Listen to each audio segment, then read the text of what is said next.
assume. Where's my glasses? I guess I have my glasses up in this chair.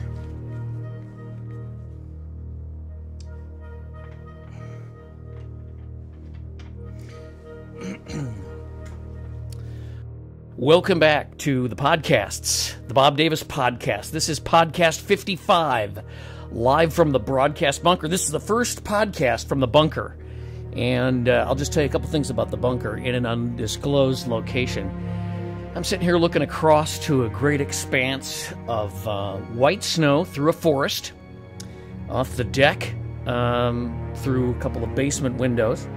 I can control conditions a lot better here. It is not as exciting in terms of stuff going on in the street, so I'm going to have to go out for future podcasts and sort of visit with people, at remote locations a lot more to sort of get that feel back. But a lot of questions about the podcast. People saying, where are the podcasts? As you know, I'm back on the radio day to day and doing a morning show. And I will tell you, for a night person, morning shows kind of suck the life out of people like me. And the more I do this, the more I find myself frustrated with things that we just cannot get to on a day-to-day basis. And I thought when I started doing the talk radio thing again that it would be probably not likely that I would need to do podcasting because I would be able to get it all out on the air every day. And I wouldn't have to do podcasting anymore. But the fact is that there is tons of stuff, part of the day-to-day grind of talk radio that gets me. Actually, here's what I'm finding. Talk radio it actually results in me being more brittle and more confined in my thinking and my creative output. I even sound different. And, don't get me wrong. I love doing the radio show every day. But as each day passes, I am more and more convinced that there are real differences between on-air talk radio and podcasting. Almost 100% of the nation listens to real radio, terrestrial radio, at least once on a daily basis, at least once on a weekly basis, actually. Only about 25% regularly download and listen to podcasts. And the key here is that about 25% of the radio listening, public listening to podcasts is growing very quickly. So if you're a new podcast listener, welcome to the revolution. And welcome to all the podcasters out there that are part of this thing. I think in the long run that this is going to mean something great. I've been saying that for a while, and I continue to believe that.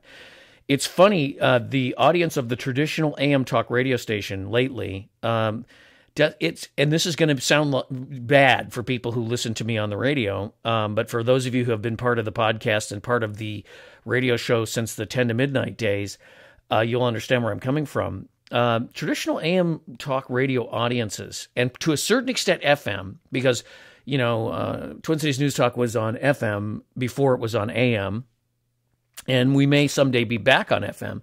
But I also noticed this with FM audiences versus AM audiences, that it is not as intellectually flexible as it once was. Now, I can say that because I've been doing this for 12 years, so I can tell you, I know that there's an intellectual difference between the AM talk radio audience, the FM talk radio audience, and in general, the conservative talk radio audience and what it used to be. Maybe it's the tone of the country. There's almost a feeling of despair among people who call themselves conservatives today, and I guess I would even extend that to Republicans who call talk radio. People seem to hang on every word that you say, on every topic that everyone says, even on the callers and what they say, waiting to pounce. And you get a lot of people who, we've talked about this a little bit on the show, who are armed with the money quote from Fox News or some other talk show host who watches Fox News and CNN looking for the money quote from Fox News or CNN, or a link from some quickly searched topic. There's a lot of activism and a lot of support for candidates in talk radio, and I am convinced that is a mistake. And it bothers me more and more every day. There's a lot of this. I'm going to send you a link, you'll get an email with a link. And I don't care about the link. I want to know what you think. I want to know what you feel. I want to know what people are thinking about in the backdrop of their minds on a day-to-day basis, as opposed to sending me a link from some magazine that said something that's going to prove I'm right or wrong. I've seen that stuff. I see that stuff every day. I want to know what people think. That's the great source of strength of talk radio is what people are actually feeling and thinking, not sources from blogs or news services that really just sort of support, a point of view that you agree with or I agree with. And I don't know if you're beginning to get the idea here, but it's gotcha, gotcha, gotcha all the time, whether it's Fox News, whether it's CNN, whether it's, public radio, whether it is All Things Considered or InfoWars. It's gotcha, gotcha, gotcha. I see you're wrong about this, or this proves it. I know that I think much more deeply about issues than I can express on the air. And I think other people do as well, especially people who've been and done and seen. The thing is, the time needed to collect, digest, deconstruct, and reconstruct the news is just not available for most people. I spent some time recently with some friends. We did this winter hayride thing, and we all rode on a bus. And as soon as people find out that I do talk radio, they want to talk about this stuff. And I feel for people because they don't have the time to collect the information to be able to be conversant on stuff. They know how they feel about things, but as you sort of layer in facts about things, it's harder and harder and harder to make a choice. And those of us who do this can face heavy crosswinds from people who just want to play this gotcha thing. So let me just give you some examples. Let's take the Syria story, for example, and you'll see what I'm getting to here as we progress through the podcast. NATO, which basically means the United States, and a handful of like-minded European countries have decided that we want to intervene in Syria. Now, what that means is that one of many options up to and including arming the so-called rebels, some sort of air blockade or quarantine in Syria, maybe troops on the ground in Syria. That's what that means when we talk about intervening. Now, few of our NATO partners possess the power of military projection to manage any of these options for any length of time. They certainly don't possess the military capabilities to maintain a troop presence on the ground, especially in Syria. Now, how would you know that if you didn't study this kind of stuff 8 hours a day like I do? The cartoon media will certainly never tell you that because what they're looking for is the burning building. They're looking for the storyline. People are dying in Syria, and we got to do something. And, people are certainly dying in Syria, but we don't know what it means. We don't understand the context of it. We just know that we have to do something because we are always right about these things, and we protect democracy at all costs. We don't know what quote-unquote democracy means in a place like Syria. We just know that we protect it, and we're going to make sure that they have it because it's a good thing. So where's the information that you're basing your opinions coming from? They're coming from the NGOs and media people living with the so-called rebels. We don't know anything about the rebels. We don't know anything about the NGOs. You know what I found out the other day, regarding the NGOs when I was reading about Syria? In fact, I was reading about something that had nothing to do with Syria. And I was really surprised to learn, and I guess I should have known this, but I didn't, that the United States government partially or totally funds many of these so-called non-governmental organizations. Did you know that? I didn't. And of course, nobody trusts what the Syrian government says. And we don't know why we don't. And I'm not saying we should, but how many people know anything about the ethnic breakdown of the Syrian people or their religious customs or their government history or their society? What do we know about the geography of Syria? Where it is in relation to other countries and what the terrain is like there that we're about ready to, quote unquote, become involved in. What about Syria's alliances with the Russians and the Soviets going back 50 years, or the Iranians or the Iraqis or the Turks? Well, I don't know much about that. And you don't either, because you're not going to hear about that in a nightly newscast if you happen to catch a story about Syria. And don't worry, I'm not going to spend the next 20 minutes arguing the Syrian issue in this podcast, but my point is, you have to spend hours researching these things to understand what might be happening. And we're about to fund a rebellion and commit troops there, right? And people are going to be arguing back and forth on talk radio when this finally comes, when this moment that the nation starts to pay attention, when this moment finally comes and we start doing this, like we did in Libya, people are going to be arguing back and forth. Hey, you're on the air. Well, I'll tell you what I think. Hey, okay, thanks. Well, he's crazy. That last guy was crazy. What do you think? And that is where we go. That's where the discourse goes after the fact. Now expand this paradigm to election year politics. When it comes to getting calls on talk radio in the morning, for example, I can tell you that if we talk about Obama's birth certificates, we're going to get calls. I doubt very seriously if Obama's birth certificate, no matter how many times Donald Trump or Sheriff Joe Arpaio investigates it, is going to have any effect on whether or not Obama is reelected. In fact, it may help him. Conversation like this will generate a lot of publicity for Donald Trump or Sheriff Joe, and you'll see him on Fox News, and you'll see him on CNN, and you'll hear about it. And you'll also see President Obama on the evening news, and you'll hear about it. Questions that don't fit into this gotcha journalism paradigm or gotcha calls to local talk radio do not get talked about. What gets talked about are issues like conspiracy, innuendo, waving the flag, and what they end up being are distractions from what is really going on. And you say, well, what is going on? And you think I'm going to say, aliens or a group of 13 who run the planet, George Soros.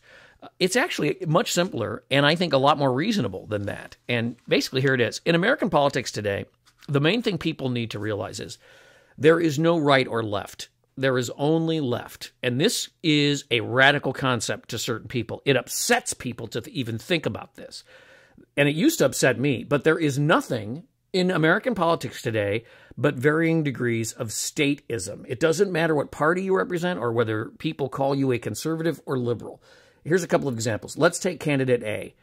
Religious, against abortion and same-sex marriage, but voted for components of the Patriot Act and the National Defense Act, which allow so-called liberal presidents to use the military against the people in the United States and to target U.S. citizens with drones using Hellfire missiles worldwide, okay? Regardless of collateral damage. And regardless of what the charge is. Well, they're this or they're that, so we're going to go kill them wherever they are. And here's candidate B. Candidate B is for the expansion of social programs and government spending because it's going to stimulate the economy. Also, this person is for government incentives to bring back manufacturing to America because jobs are the primary issue. Which one is a liberal and which one is a conservative in your mind? And both of these positions have been represented by both Democrat and Republican candidates in the current election cycle, both for congressional offices, that would be the Senate or the House of Representatives, and president. And we don't know which one is liberal or conservative, but we go around, well, I'm a pretty conservative. I'll tell you, Bob, I'm a pretty conservative person. And I say the same thing, but the terms have become completely meaningless. I don't use either of the terms anymore when I describe myself. At the formation of this republic, my impression is that there was no conservative or liberal. There was no Republican or Democrat. There were those who believed in the need for a strong central government and those who believed in a weak federation of states, much like the modern European Union. But really what there were was a bunch of people who just wanted to be free of the English crown. When it came to the elite that really formed the republic, their divisions on the issue I just told you, this question of the strong central versus the weak central government, were so profound and inflamed in terms of passion that it didn't get settled until 100 years later with a civil war that caused a huge percentage of casualties in the population.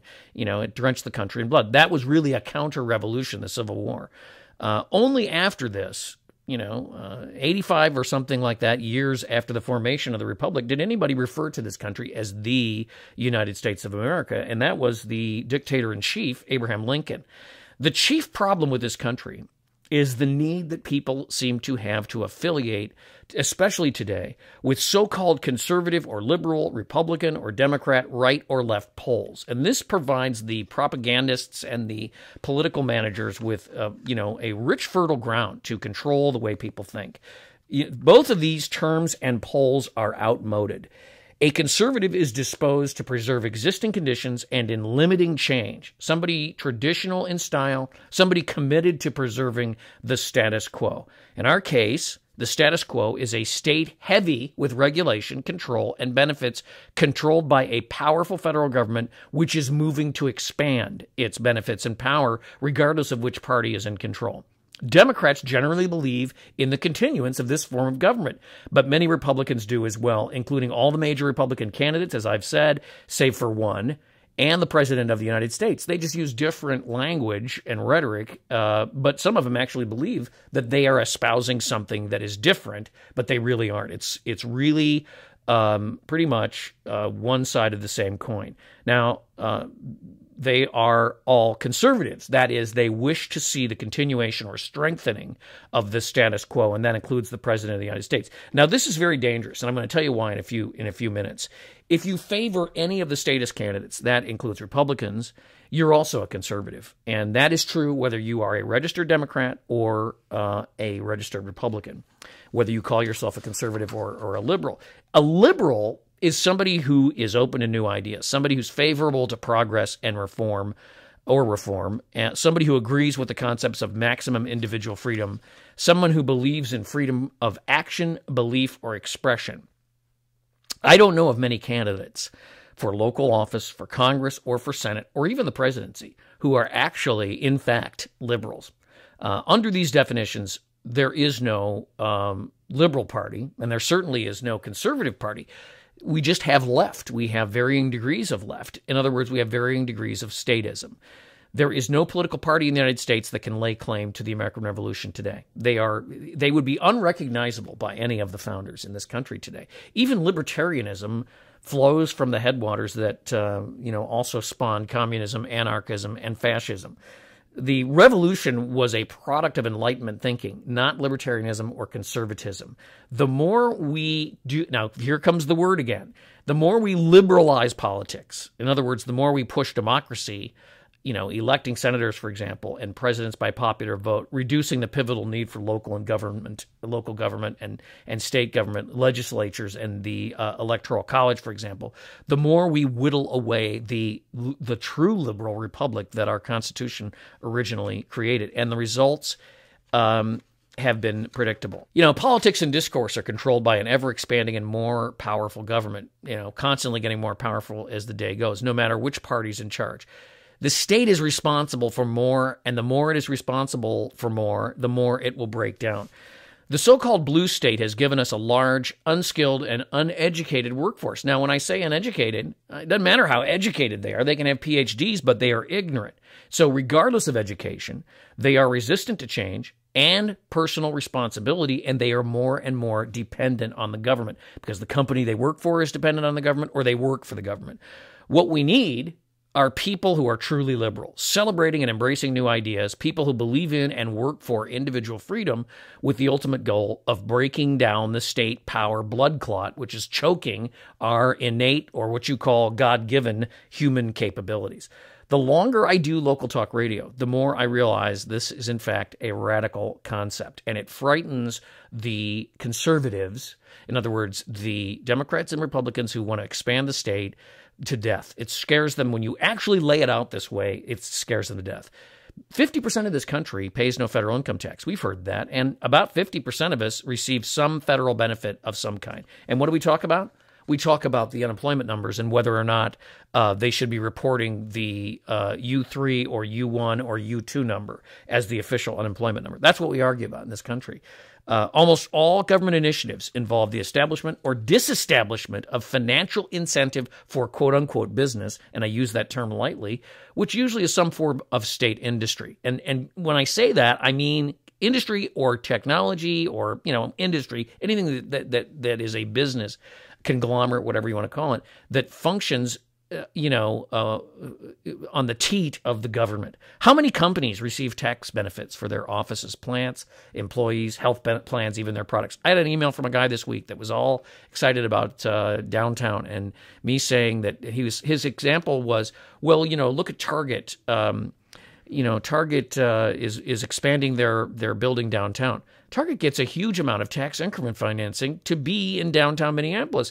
They get a huge amount of help to do and be in downtown Minneapolis, as many other businesses do. Would they be there without that?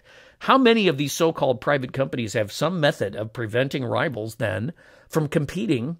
And the larger they get, the more entrenched they are in the federal structure. Some of the titans of industry and market economics are really just welfare queens in suits. And I'll give you a great example. Warren Buffett is a welfare queen. Jeffrey Immelt at GE is a welfare queen. So you got to ask yourself, what kind of government is this? Is this the kind of government that pumps fake? What kind of government pumps fake money into the economy to keep it afloat? What kind of government corrals the banks and industrial capabilities for one purpose? And, we have an election every 4 years in this country that has become a sporting contest, like the World Series or Super Bowl, with all of the pomp and circumstance and excitement and primary contests that come with it. Basically, two candidates end up arguing one side of the same coin. And that is a question of more state power versus a little more state power. A presidency, this is what we're all fighting about now. A presidency, the president was never envisioned to be elected by popular vote. It was never envisioned to be, the kind of circus that it's become. And it was never envisioned that the Congress would be at the president's feet, rubber stamping initiatives that grow the government and dependence on it. That's why I say that our country would be unrecognizable to its founders. So we're witnessing the breakdown of ideas which have really been given a free hand since the 1940s in this country, that really started around 1900. And they used to call it progressivism, which I always thought was hilarious because it is anything but progressive. The systems they have spawned worked for a while. Central economic planning, industrial and government collectivization, the whole Keynesian superstructure, federally controlled education, stronger federal powers, and so forth. But today, I think we are on the cusp of a great revolution in technology, which is now beginning to affect the core of our society. This is not new news, but, technology affects how we communicate, it affects how we socialize, it affects the kind of work we do and how we do that work in so many ways. I would urge everybody to really read about technology and what it is and what it's doing, because it's amazing. And as I said, it's not new news, but the reverberations of this news and of these developments get stronger every day. The technology revolution is spawning a new economy which will not function under central control, period. And that's what's happening. It's starting to break down because this new economy cannot grow and will not function under the central control superstructure that the quote-unquote conservatives in this country, I should say the real conservatives in this country, liberals and conservatives, Republicans and Democrats, have so, artfully constructed over the last 40, 50 years. Proof of this, actually 70 years since Roosevelt, proof of this is seen obviously in the internet and social media, and harbingers of the futures are noted in robotics, 3D printing, nanotechnology, and experiments with new forms of energy. And I'm not talking about windmills and solar panels. They developed just recently a cellular-sized circuit. This is a transistor that is the size of a cell, for example. Even though our economy is sick, these new ideas are gathering momentum, as I said, and the new economy will eventually gain gale force. This is a hurricane of change. It is going to sweep away any social or business concept that doesn't have concrete roots, including the rotten superstructure that was cobbled onto the concrete constitutional expression of enlightenment we used to call the United States Constitution. And this issue occupies my thoughts more often than whether or not we're going to have Mitt Romney or Obama for president, or whether or not they're going to build light rail. Aside from the day-to-day gotcha nonsense on cable television and talk radio, the real question is going to be whether we can withstand this hurricane of change, because it is coming and it cannot be avoided. It is on its way. I talked on the air about this movie, Take Shelter, and I really think that's what this movie is about, and I think it is going to come soon. Do we understand what personal liberty actually means of us? Are we actually worthy of it? Am I worthy of it? Forget Republican or Democrat. Forget conservative or liberal. Forget right or left. Can I embrace the revolution that's coming? Because if we don't, we are going to be swept away by it. And our country may not make it through this revolution. Now, I can allude to some of this stuff on the air, but most people do not get it. This is the backdrop in my mind when I sit down every day to take calls about the joke politics in this country. And I know people are aware of this. They may not be able to voice it. They may not be able to put it to words, but they feel it. And that, we really shouldn't be despairing. I am worried about despair in this country. But I will continue to hack away at it in podcasts. Couple of resources.